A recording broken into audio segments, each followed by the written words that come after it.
Hello, YouTube. Welcome back to another Evolving Eric reaction, and welcome to the Evolution. If it's your first time here, that's the name of the community that supports me, but also our reminder to grow, to change, so keep evolving. No matter what happens in this existence. Let me grab my headphones real quick. 1 second. But as you can see, we got this Pink Floyd Dark Side of the Moon pulled up. Oh, it's a little warm. That was on my computer.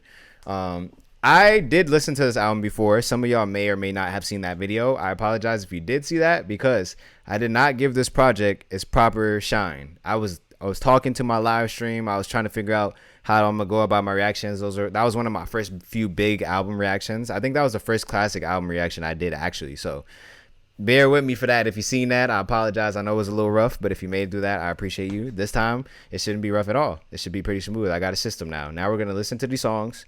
And we're gonna. I'm gonna say my opinion after, and then we'll read the annotation, so that way we actually know what's going on. Because I know they make concept albums, and I did not grasp the concept the first time.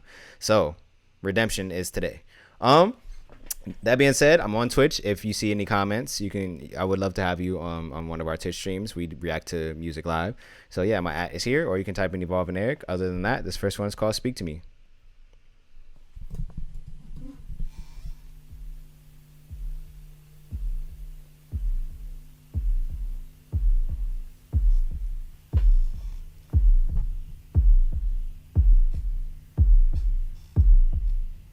I think we got an original mix.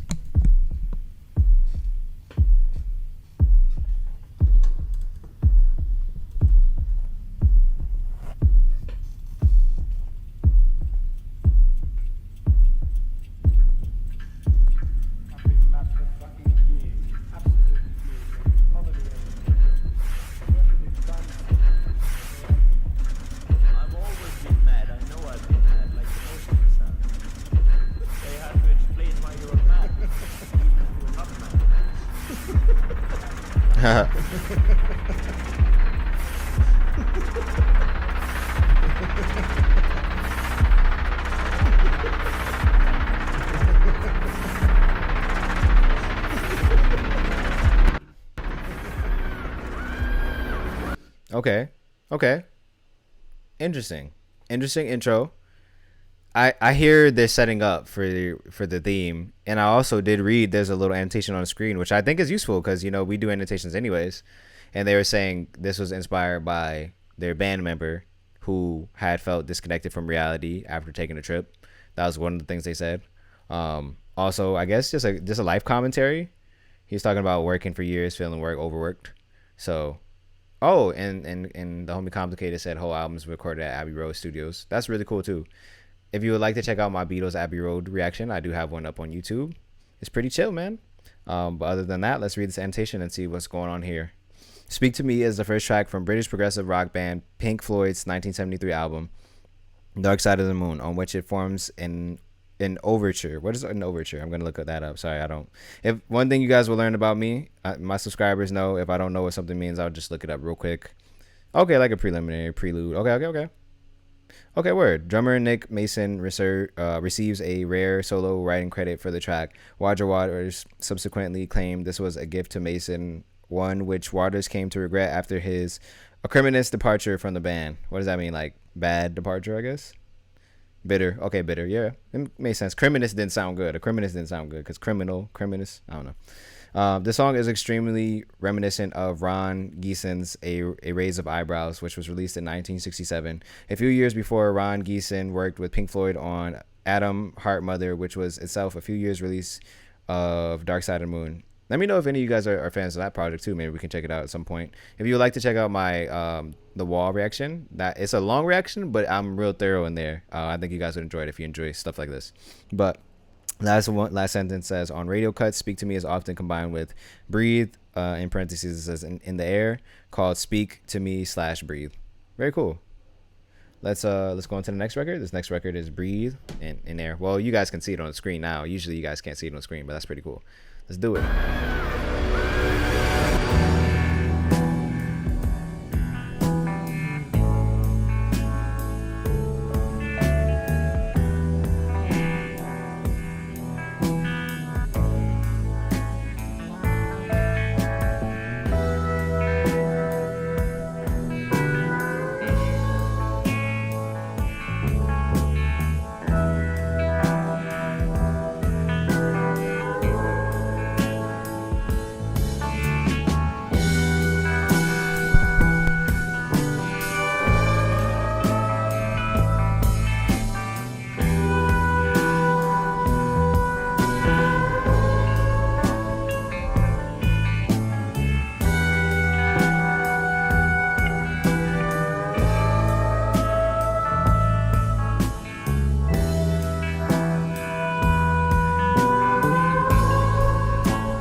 Don't be afraid to care. Leave, don't leave me. Look around, choose your own ground. How you live, how you fly. Smiles you'll give and tears you'll cry. And all you touch and all you see is all your life will ever be. Run, rabbit, run. Dig that hole, get the sun. When at last the work is done, don't sit down, it's time to dig another one. How you live, how you fly, but only if you ride the tide. Balanced on the biggest wave, race towards an early grave. Sorry about that, guys. If you noticed, there was a cut. I was having technical difficulties. I muted my mic for like 2 seconds. But what I was saying is, first of all, welcome in to the homie that just got in. So thank you for coming through. I was gonna say I was alternating between the Twitch and the reaction, but we'll stay on the music for the primary part. Dang, I was expressing myself clearly too, but basically what I said was, at first the song sounded like a breath. I was like, there's like a lot of space. It was moving. It was smooth. I'm like, oh, really nice. Then the words come in and it sounds like a commentary, but a commentary on life, like the reality, being on the rabbit hole, hamster wheel, or whatever, of like life, working, and all you are. He said all you are is all you see and feel, or something like that. And I'm like, I mean, yeah, like what do you have besides your perspective? At least is how I interpret it at first. But like I say, always we'll go back to these annotations after. I don't know how I ended up muting the mic after that. I must have pressed something I wasn't supposed to. So apologies for that, but that won't affect you guys as much as it affected people on my stream. So sorry to the people on my stream more so. But anyways, this says, as a continuation to the album's opening track, Speak to Me, which seamlessly segues into Breathe, it is the first time we hear any lyrics. This track is loosely based off Roger Waters and Ron Geeson's performance on Breathe, a track made and recorded for the 1970s documentary The Body. This version saw no help from Geeson, a composer who previously worked on Adam, Heart Mother, only 3 years before. Instead, the song credited to David Gilmour, Richard Wright, and Roger Waters. The song takes heavy advantage of the uni-vibe, guitar, foot pedal, operated phaser performed by Gilmour, the longtime guitarist for Pink Floyd. He later released an acoustic cover on his album Live in Dansk or Gansk. I'm not sure how to say that. Okay, interesting though. It makes me want to go through Breathe. Well, not Breathe, because this is Breathe, but more of whatever they were saying, Ron Geeson's performance, or The Body. Whatever The Body is, it makes me want to check that out. But anyways, cool record. Let's go on to the next one. Also, I always say this too, if you guys know anything at home, because I know some of you guys were around when this album came out, let me know if there's anything the annotations don't have, because the annotations just don't have everything. Or even if you want to tell me your personal experience with that, I think that would be cool too. But yeah, let's go on to this next one. Oh, this next one is on the run. On the run. On the run.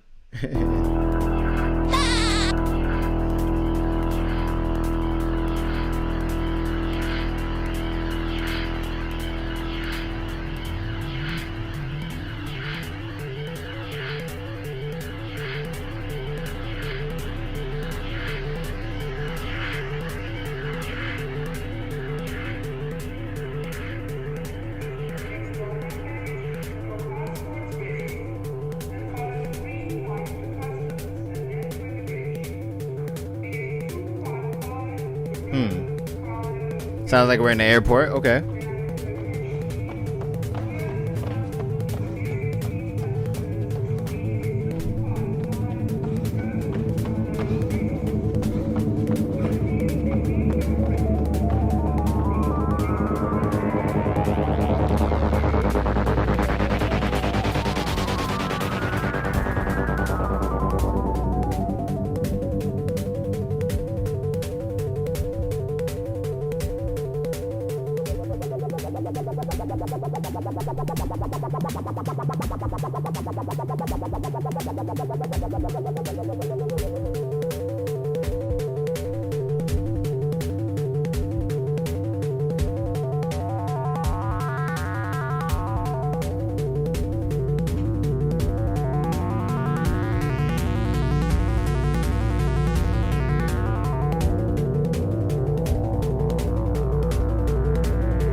That's crazy. Now, also, let me be clear because I know somebody's going to say it in the comments. So before you say it, I do understand that this album is supposed to be played uninterrupted, but unfortunately, I'm doing a reaction. So if I play it uninterrupted without commentating at all, that is not fair use. That is not a reaction video that can be used on YouTube. So I apologize for that in advance. But like I said, I've heard this album before, so I've heard the transitions, but I just haven't looked into it thoroughly. I only heard it one time. So that's one thing that I do know, and I know people have told me that too. So chill, fam. Other than that, that was a crazy, like, that one was like immersive but also like eerie because the voices in the background and then the sounds, and then I think you hear the crash. Yeah, they were saying on the annotation, like, I saw the annotation on the screen, they were saying like there's a crash sound at the end. And usually I like to wait till the end to read the annotation, but this time it's actually on the screen. Usually there's just a cover art, and he was saying this was their interpretation of like them dealing with the pressures of travel and knowing that things could go wrong. So which is why you hear the sound at the end, which is really scary. It adds to the whole eerie thing. However, I still will read the annotation at the end. You good, bro? Oh, no. I appreciate you, Ding. W Mans.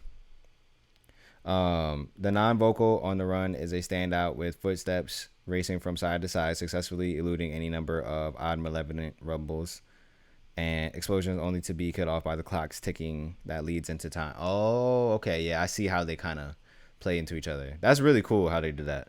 This piece, yeah, because see, the first time I heard this, I didn't appreciate it. I was just like, oh, what the hell? Sound like 8-year-old could have made it. I didn't say that. Somebody in my chat said it. I just said it sounded like somebody made it and then said, oh, this is art. Which in retrospect, I think is super disrespectful, because I think this is a lot of skill that it takes to make that, and there's like a quality here, and I see why people were upset. To be honest, like, people being upset, the first reaction was totally justified. But again, I was just learning, so it's not nothing that I like hold against me or anything, but it's something that I definitely had to come back and redeem myself for. Anyways, there's a quote, and this says, this piece was created by entering an 8 note sequence into a synthy, which okay, yeah, aka AKS synthesizer, made by the British synthesizer manufacturer EMS, and speeding it up with an added white noise generator, creating a hi-hat sound. The band then added backwards guitar parts created by dragging a microphone stand down the fretboard, reversing the tape, and panning left to right. There are also other synthy and VC S3 synthesizer parts made to sound like a vehicle passing, giving a Doppler effect. That's hard. Really sick. I like learning how it's made as much as what it's about as, and what it means to the artist. So very cool. Let's hear this next one. This next one is obviously Time. So used to saying the names because they're not on the screen, but this time y'all know what it is.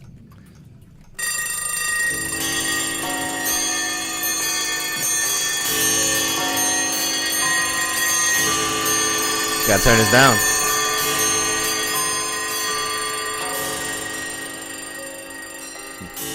Sorry for you guys, ears, headphone users. I didn't know that was gonna happen.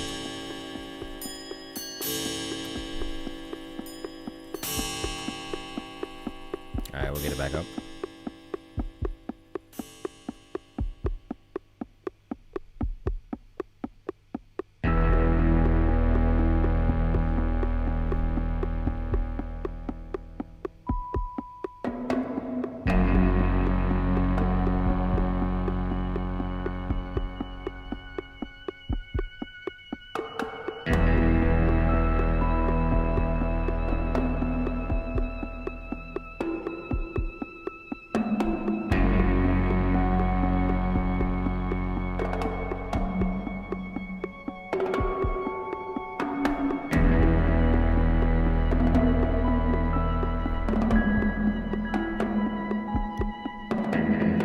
Magical.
Thanks for the follow, gang. Appreciate you, my G. Sun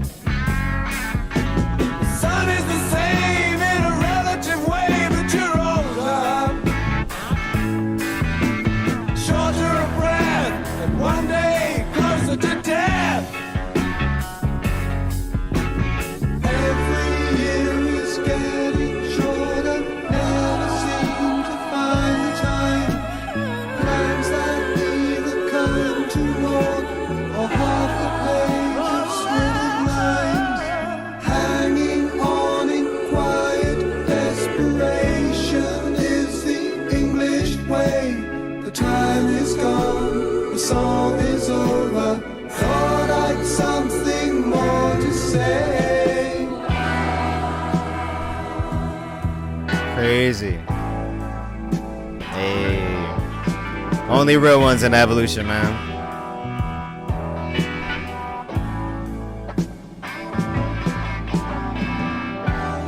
Home, home again. I like to be here when I can. When I come home, cold and tired, it's good to warm my bones beside the fire. Far away across the field, tolling on the iron bell, calls the faithful to their knees. You hear the softly spoken magic spell. Wow. I hear that transition too. Yeah, I'm still hearing it. Chill on me. And again, I'm saying that for YouTube, not for my Twitch chat. My Twitch chat, they always chilling. YouTube is not always chilling. My subscribers are chill, but people who find my videos are not always chill. So chill on me, fam. Yo, that one was crazy. That one I definitely am so glad I went back to. That is an excellent record. And then again, I hear the lyrics about this is literally like, from what my understanding, is like a life commentary. No, this is actually me redoing the reaction because I didn't do it properly, but I'm not gonna go through the whole spiel again. YouTube heard me say it a few times already. But yeah, man, that song was crazy. I really like how it was like, it started off and you're just hearing like these small sounds and percussion, and then it builds up into this like beautiful expanded thing, and you hear the female vocals come in, and then yeah, they're talking about life and how you know, time moves fast and it flashes before your eyes. And I saw there was a quote from the lead singer, and he was like talking about how he was 29 when he wrote the song, and he realized like, oh, life is happening really fast and it's not stopping. And you hear them say something along the lines of that in the lyrics. That's something that I've been reconciling with. I've been doing these skits called 97 Gen Z Big Brother, and it's like, I'm talking about things from like 10 years ago when I was like in my teens, or when stuff I grew up listening to.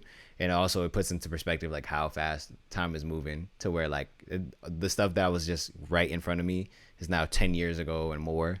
It's crazy. But let me see what my Twitch chat's saying, and then we'll read the annotation and we'll go on to the next song. I always love how some songs on this album sound similar. Yeah, real cohesive. I'm probably late, but that singer has a beautiful performance. Absolutely. Now let's read this annotation, and then we'll go on to the next song. This is the only track on the album that credits all 4 members of the band. It's about how time can slip by many people do not realize it until it's too late. Roger Waters got the idea when he realized he was no longer preparing for anything in life, but was right in the middle of it at the age of 29. Yep. The person who made this video, because they're not related to this website at all. They know their stuff. Nah, for real. The idea in time is a similar exhortation. What is that, like similar like thought, I guess? Let me look that up. They said urging or enjoinder. Well, that's I don't know. I'm just gonna go with my definition. To be here now, this is it. Make the most of it. During Doris Troy, Leslie Duncan, Lisa Strike, Barry Street, John sang on backing vocals, which were processed through an early pitch changing device called a frequency translator. Oh, that's tight. I gotta try that joint. Anyways, Ian Eames commissioned this animated film that was projected during the live performances of the song. Oh, if anybody wants on YouTube, just let me know. I will I will absolutely react to, any of their videos or that video specifically. If you want, just let me know. As long as YouTube will allow me, because sometimes they block videos for copyright. Like music almost always gets approved, but sometimes videos are iffy. But we could always try. Worst case, it just doesn't get posted, and maybe I'll put it on like Patreon or something, and put it for free so you guys can watch it. But anyways, let's go on to this next record. This next record is The Great Gig in the Sky.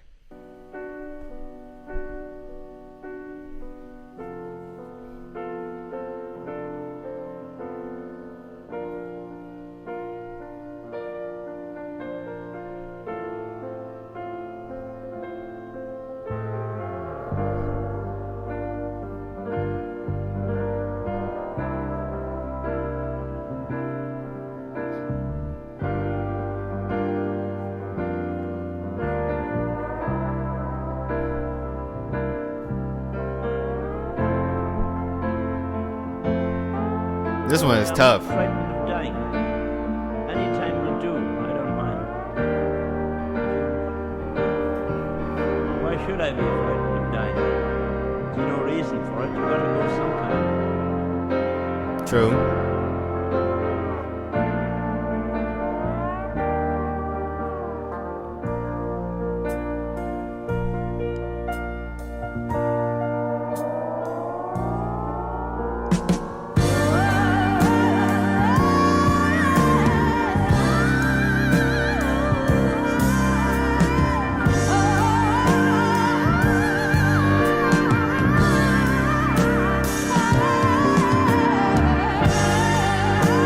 Definitely iconic.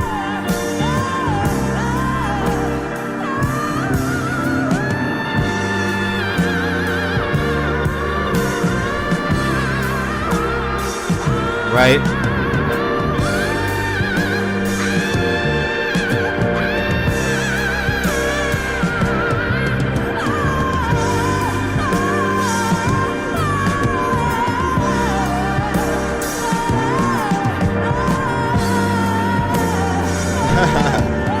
Nah, for real.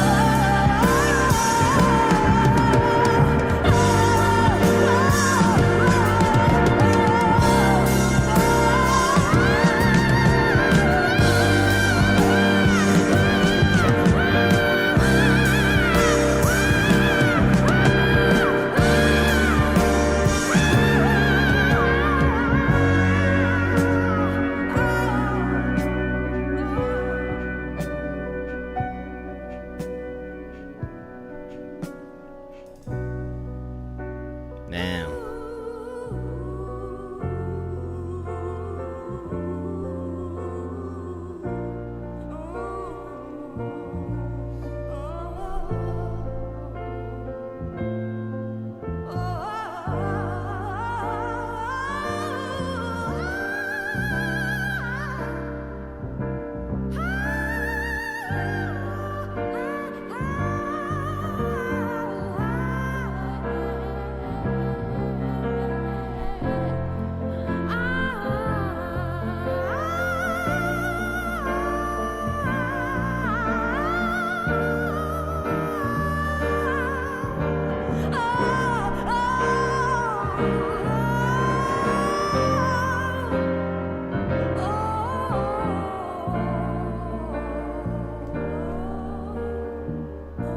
That's a good point. We'll talk about that after it's done.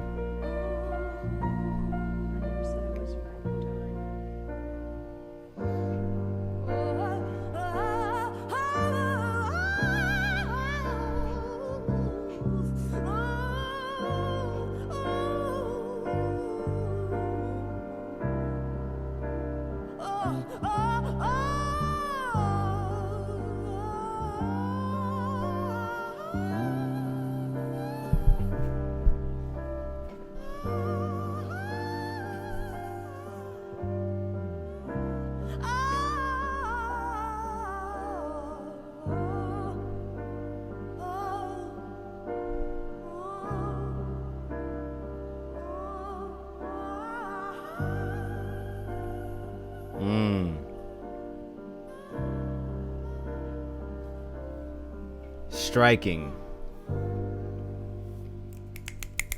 Poetry snaps for that. Striking performance. We're gonna pause it because actually I want to play it into the next record. So instead of pressing next, I'll press play so we can hear the transition into the next song. However, my boy Adam, aka Humble Official, he made the best point. He said, "I love how there's no lyrics on there, but her voice is so powerful that you can feel the emotion without even needing the lyrics." Not word for word, but you know, that's basically what he was saying. I hadn't even noticed that. I noticed that she was singing very powerful. I was gonna make a joke when she said, "Ah," I felt that, but I didn't actually realize until he said that there is literally no lyrics except for when they're talking about "I'm not afraid of dying." So I wonder what made them go with her just singing over this like really pretty instrumentation. And I think there's a picture of her right there too. So let me see what the name of this guy who did this video. Give him a little shout out in case people end up watching this video and want to check him out. It is CAS TV Music, CAS TV Music. Shout out to you, man, if you end up seeing this, or you know, if anybody wants to go check this out, because he has some cool annotations on there that you guys can check out. However, let's read this annotation. That was craziness, son. Shout out to Claire Torrey.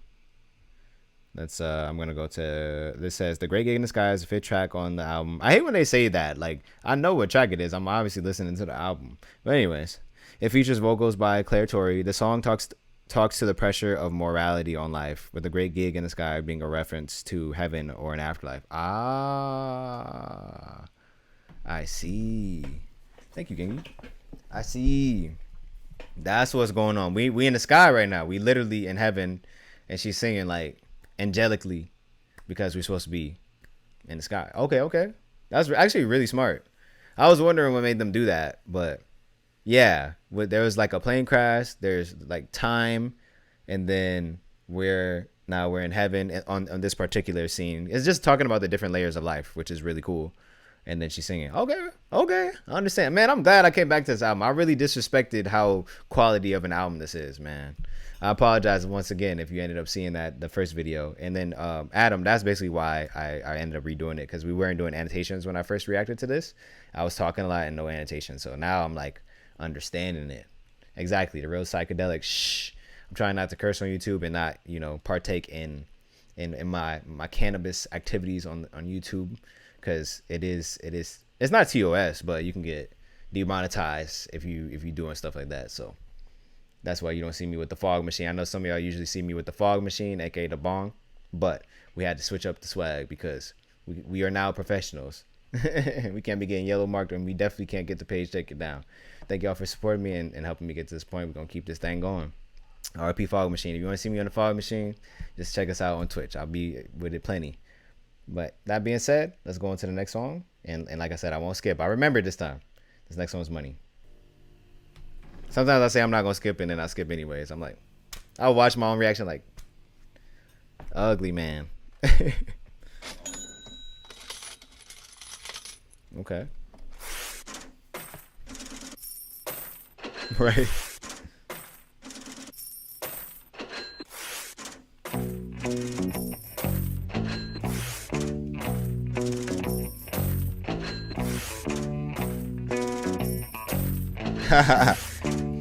I'm going to guess it has something to do with currency of some kind. I don't know though.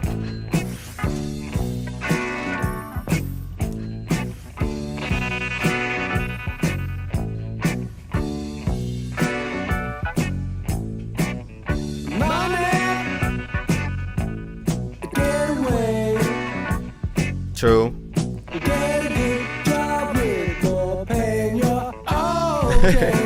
That's what it should be about.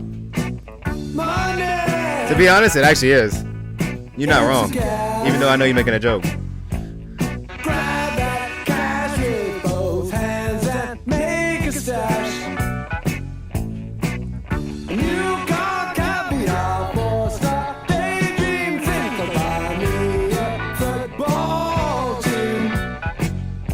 Right.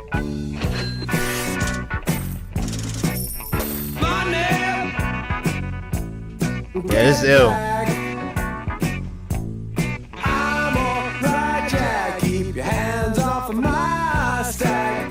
Oh God. It's a hit. Don't get me back to good bullshit. I'm in a high-five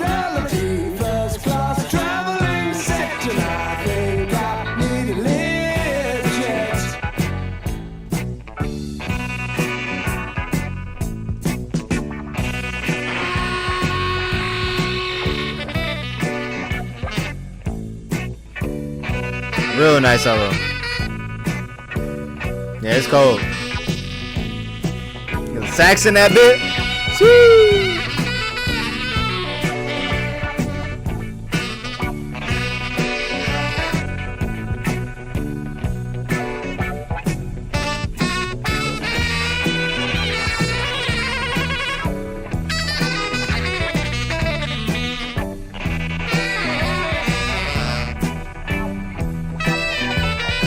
Yes, sir. Welcome in.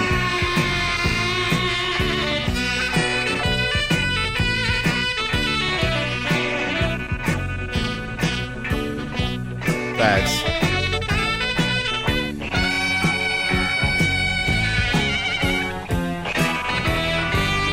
I think it's ill.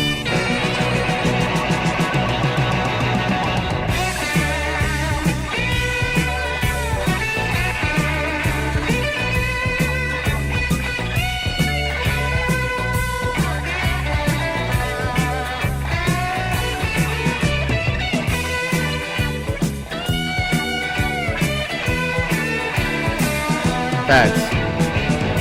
What up, Jay? I didn't know because obviously you changed your name. But what up, though?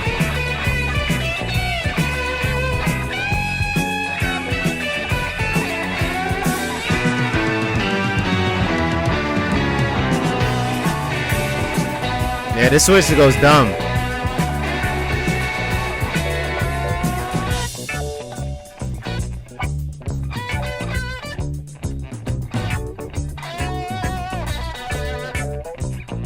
Hey, we lost him, but we got him back.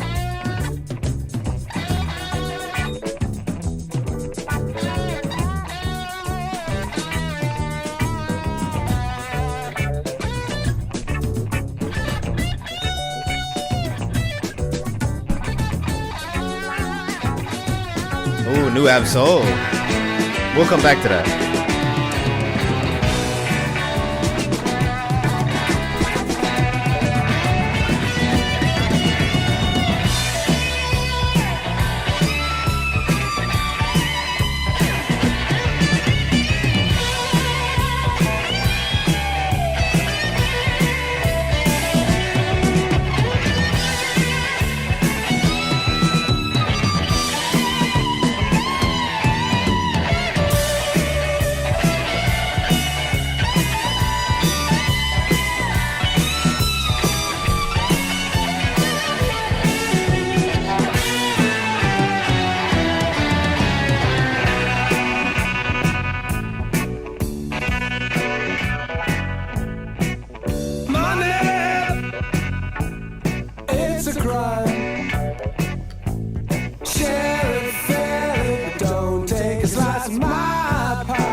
Good question.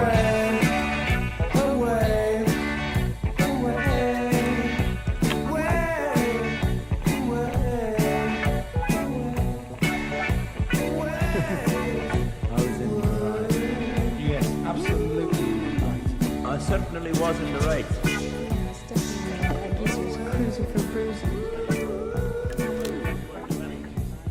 I don't know, I was really drunk at the time. He just told me it was hooked into number 2. He was asking why he wasn't hooked up on 3011. So after I yelled and screaming and telling him why.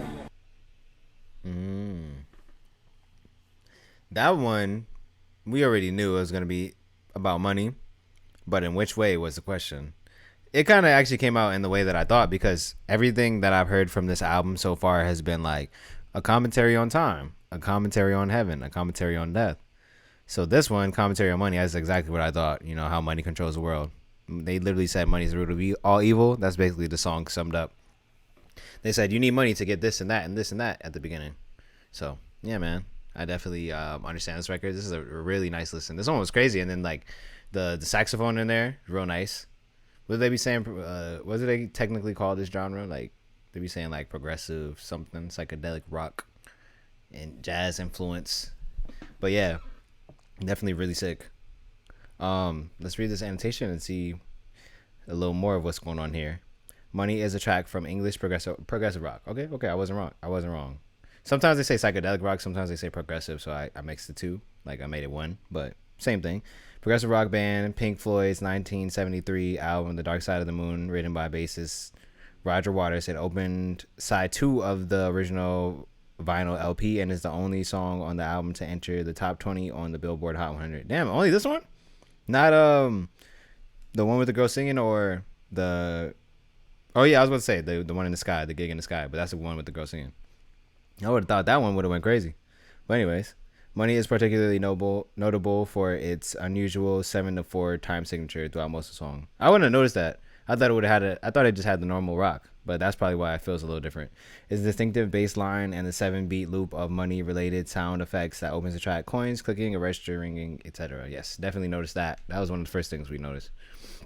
Crazy thing about, would have thought all this would go up to the charts. Same here. I don't know. Maybe if they had streaming at the time, because people had to go purchase the record, so that's possibly why. But I don't know. That's crazy because this is such a respected album. Okay, I'm definitely following a lot more. Like I get it. I get why this is the one. This is definitely the one, and it's way less longer. Like The Wall, it was so long, but I think it was worth it for the storyline. But anyways, this next song is called Us and Them. It wasn't coming on Fader 11. Well, of course. I was just saying, if this style was the 70s with streaming, obviously they can't make this now. But they influenced what's now, so they didn't have to.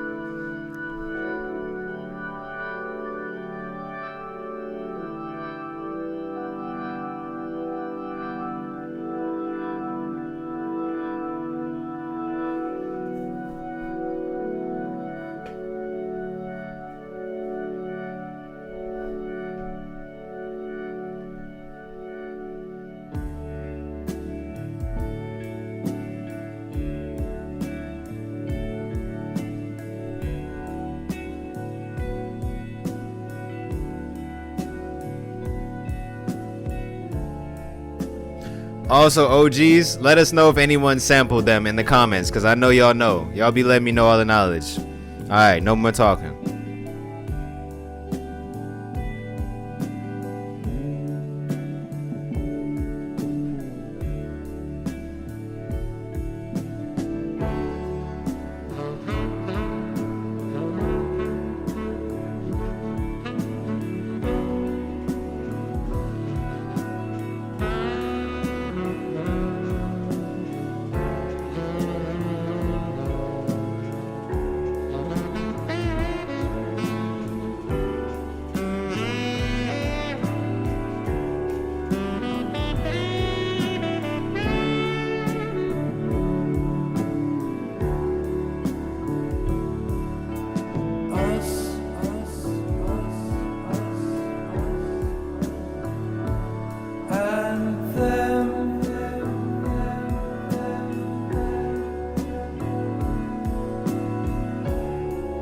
And after all, we're only ordinary men.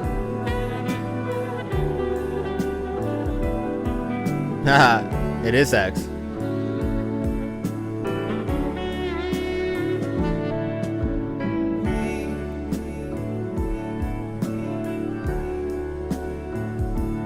And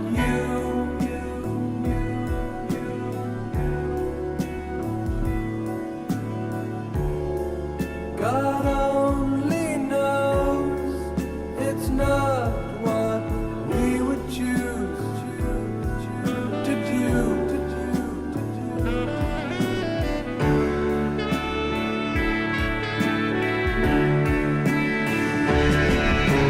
Forward keep crying from the rear and the front rank die.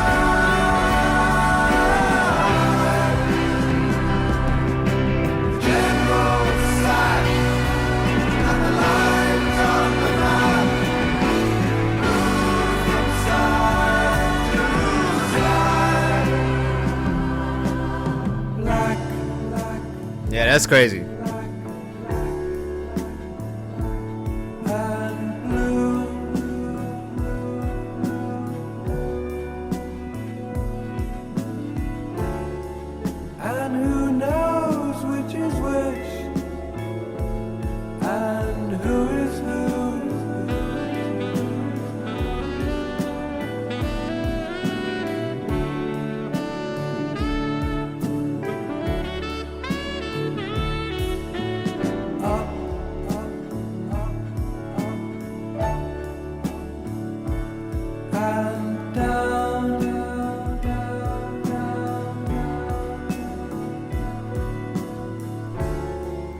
And in the end, it's only round and round, round, round and round, round, round, round.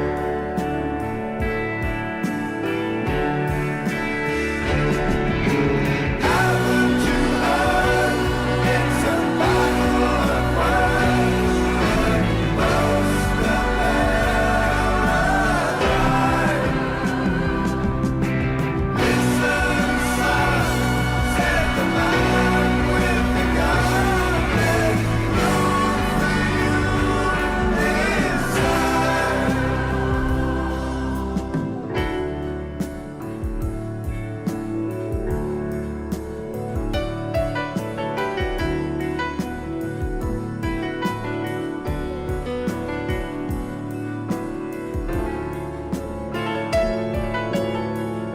I mean, they're going to kill you. So, like, if you give them a quick, short, sharp shock, they never do it again. Dig it? I mean, he got off like, because I could have given him a fraction, like, once. So the difference in like how long it is. I mean, good manners don't cost nothing, do they? Hey.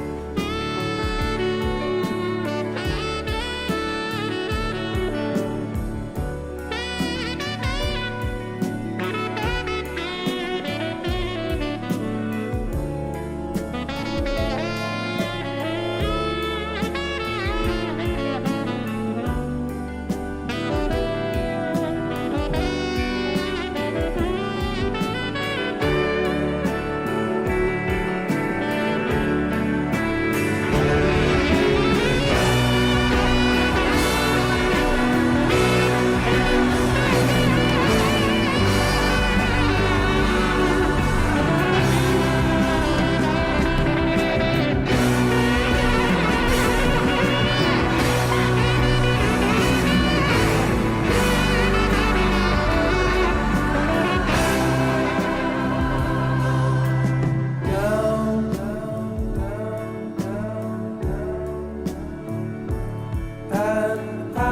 down, down, down, and out, it can't be helped that there's a lot of it about.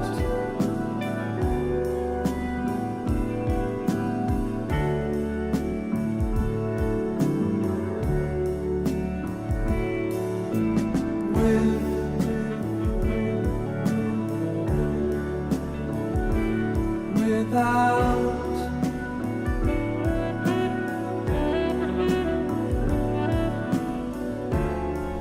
and who deny it's what the fighting's all about.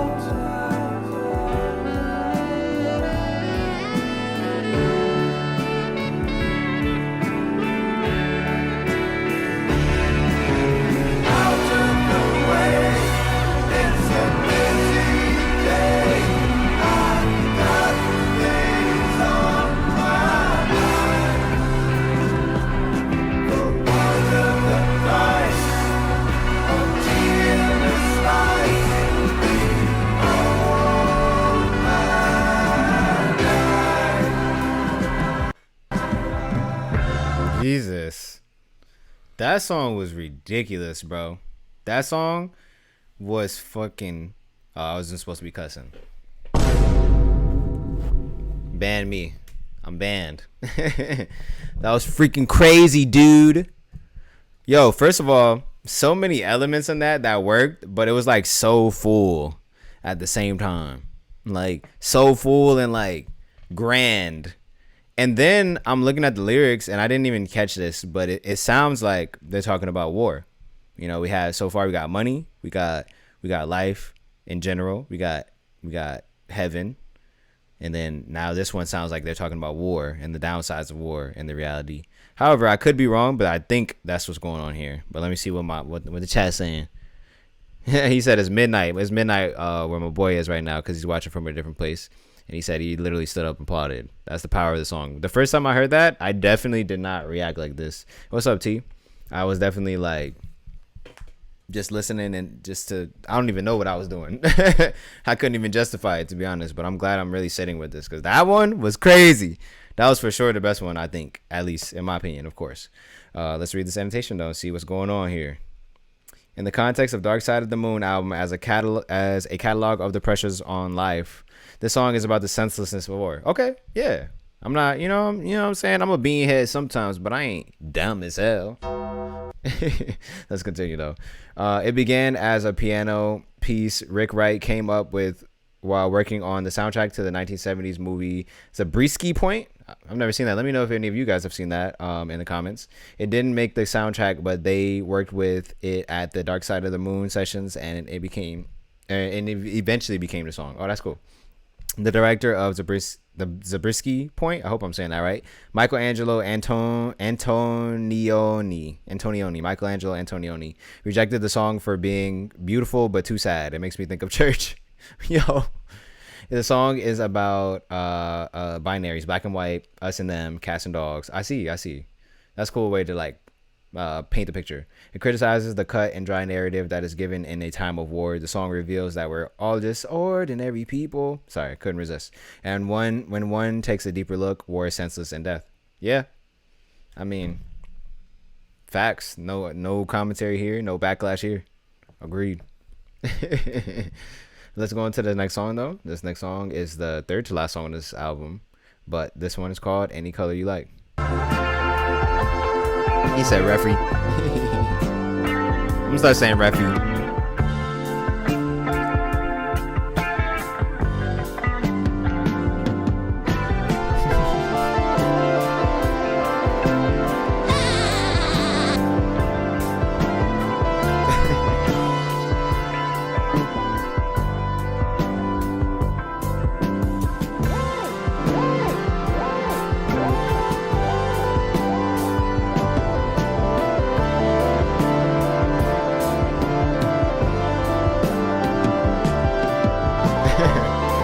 You good?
They going stupid.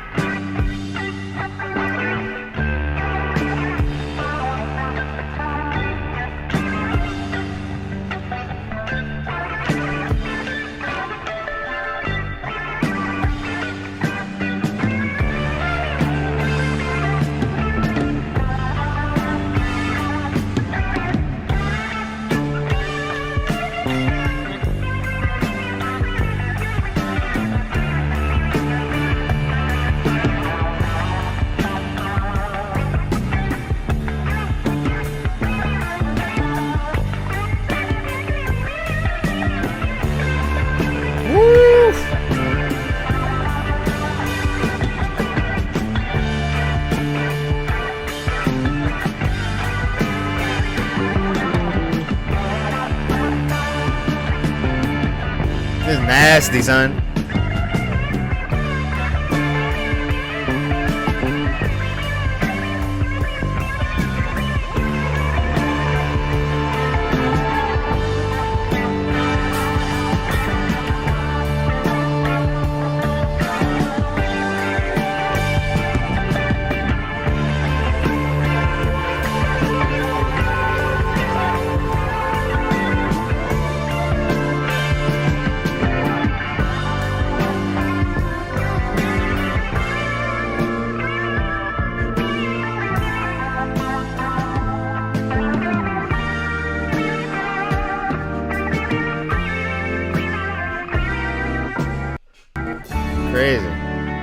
I was waiting to see if there was gonna be lyrics pointing in or coming in, but I see there was not. Still very nice listen though. That shit is like crazy. They can play their fucking.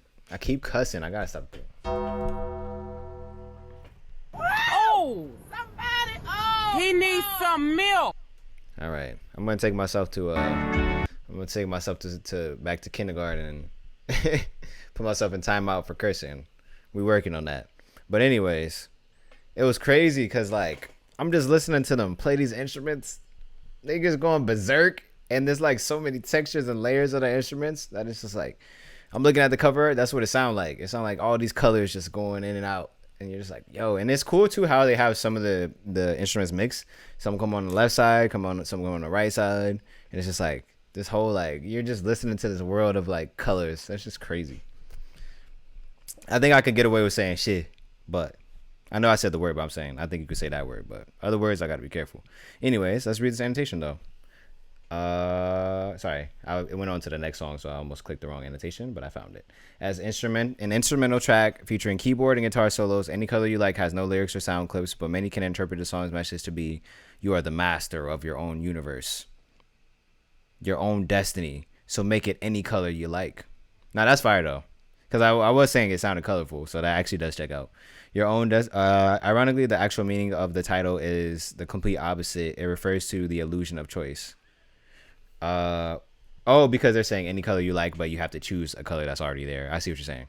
This is the only Pink Floyd track with songwriting credits to the trio of David Gilmour, Nick Mason, Richard Wright before Wright's death. RP Richard Wright. In 2008, 2014, Endless River album featured many posthumous tracks. It was composed and recorded while Roger Waters was away on the holidays. Therefore, the bass track is one that was recorded for Breathe in the album's tablature book. It is even listed as Breathe second reprise due to the fact that the chord sequence is nearly the same as the record Breathe, but transposed down from E minor to D minor. A minor. My fault. Couldn't resist. Cool though. I like how even the records where like the lady singing, but there's no lyrics, or this one where there's literally nobody singing at all, it can still be interpreted. So that's cool. I got you. My fault. Let's go on to the next record though. This next record is the second to last one, and this one's Brain Damage.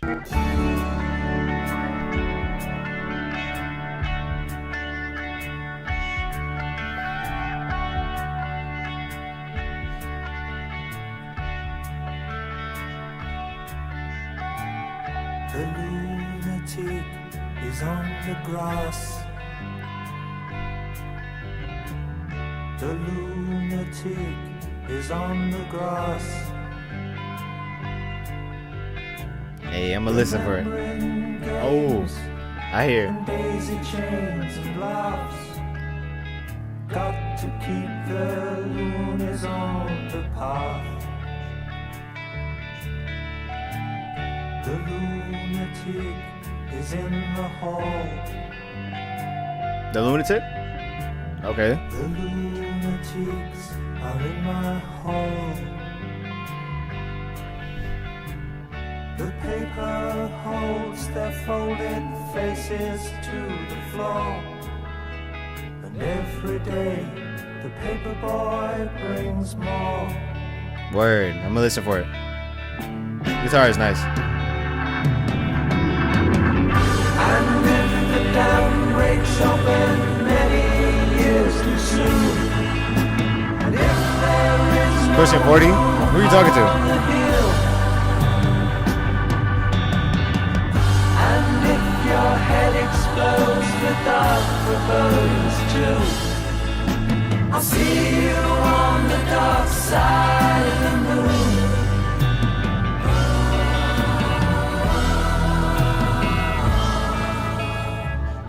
The lunatic is in my head. The lunatic is in my head. You raise the blade, you make the change, you rearrange me till I'm sane. You lock the door, throw away the key, then There's someone in my head, but it's not me.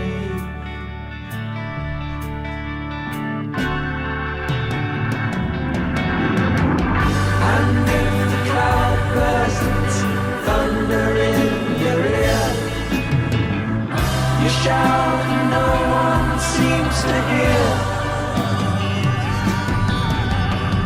And if the band you're in starts playing different tunes, I'll see you on the dark side of the moon.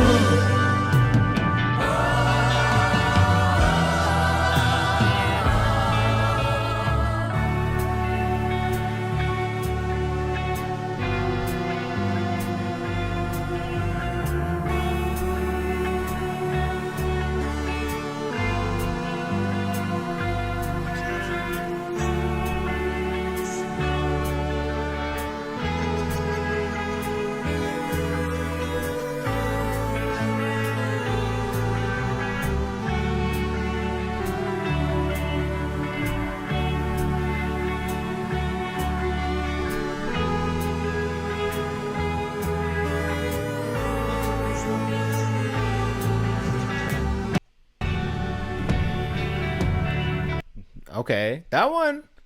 I feel like I need the annotations more so to help me.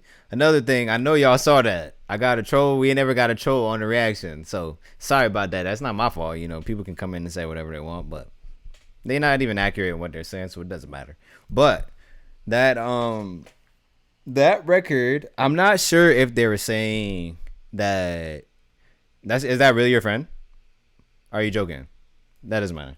I thought they were saying something about like, I don't know if they're talking about themselves or if they're talking about other people like having troubles with their mental, but that's what it sounded like. But I actually don't know. This one was a little harder for me to understand the way that the lyrics were, and then also I got distracted by the fact that happened because I just had it happen before. But it's whatever. You know me, man. This shit ain't nothing to me, man. Let's read this annotation though. No, I ain't joking. And man, after the reaction, cause he just joking. Okay, bet.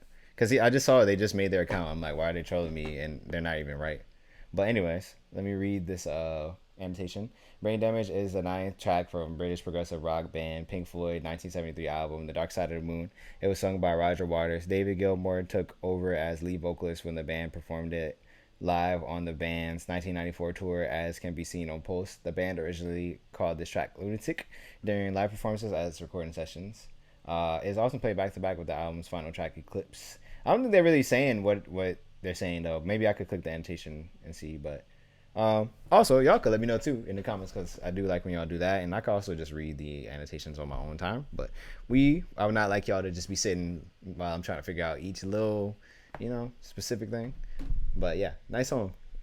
But yeah, bro, you should have told me your friend was coming in before, and you should have warned him that we were on YouTube too, so you didn't troll my YouTube. Because if you trolled when I wasn't, it would have been a little different. But in the reaction, it's like, come on, bro. But he couldn't have known that, so I will be fair there. Anyways, though, let's go into this last song. This last song is called Eclipse.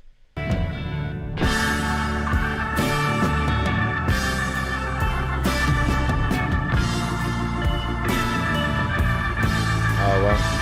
Hell, friend. All that you touch and all that you see, all that you taste, all you feel, and all that you love, and all that you hate, all you distrust, all you save, and all that you give, and all that you deal, and all that you buy, big, borrow, or steal, and all you create, and all you destroy, and all that you do, and all that you say, and all that you eat, and everyone you meet, and all that you slight, and everyone you fight, and all that is now, and all that is gone, and all that's to come, and everything under the sun is in June, and the sun is eclipsed by the moon.